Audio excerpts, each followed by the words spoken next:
So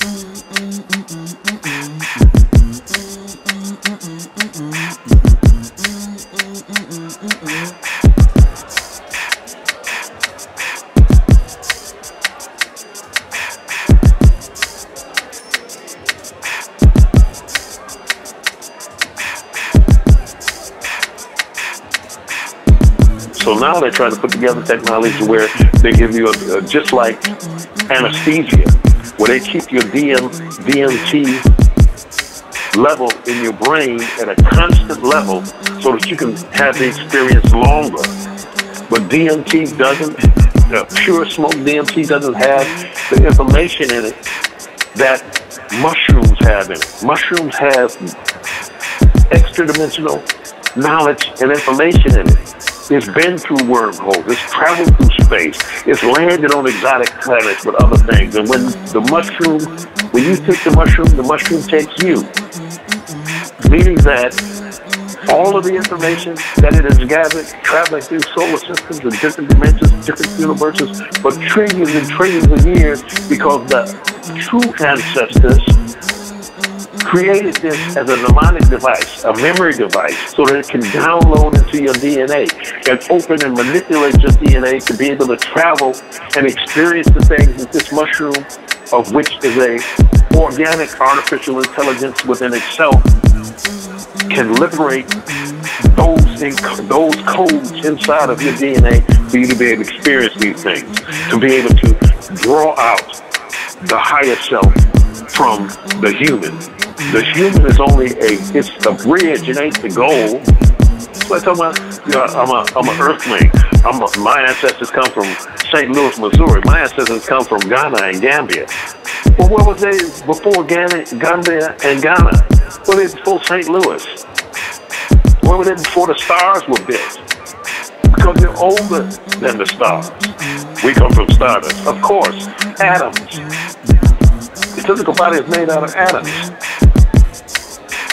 But we take it a step further. Atoms ain't home. Because atoms have to be created by a relationship with consciousness. What was it before consciousness created atoms? We come from magic. We come from not being created. There was no creation. The creation are the artificial constructs. Even if you go into your creation, you made up a game that you went in to play. Okay, I'll take 75 or 80 years, which ain't nothing but it ain't even a night's rest. I looked at we were talking about the week about the 13th floor. I hadn't watched the 13th floor, but the 13th floor was a great movie.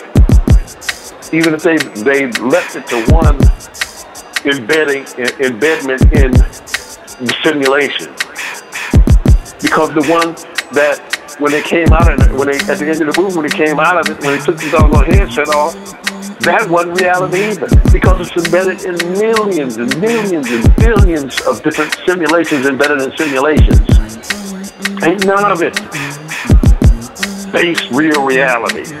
You thinking you're in one thing every time you shut everything off and supposedly die or whatever, you close your eyes on one side of the room and open your eyes up on another side of the room at a higher level. Ain't nothing lost.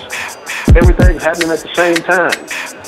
But we can't deal with this artificial intelligence if we don't start dealing with our consciousness on a higher level.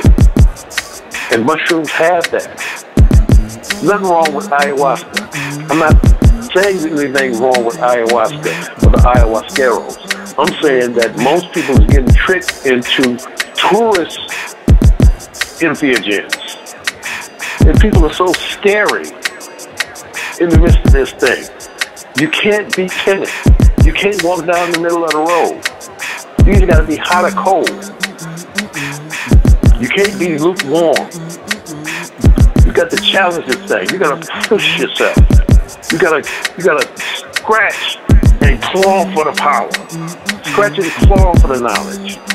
You can't just sit here just because you went to doggone the University of Chicago, think that you're a master of something. Or if you just make something up, you think you're a master of something. You gotta go and see what these ancestors were doing. real time, face to face, mouth to ear. You can't do what they're doing because you ain't doing what they're doing. You don't know what these folks are doing, and folks are scared to go see. You know what I'm talking about? When the Aztecs killed 80,000 people in one day, and that's a bad thing. Bad thing, a good thing. It doesn't matter. Everybody that got killed that day, everybody that killed them is dead too, ain't they? Because they knew that it wasn't no death.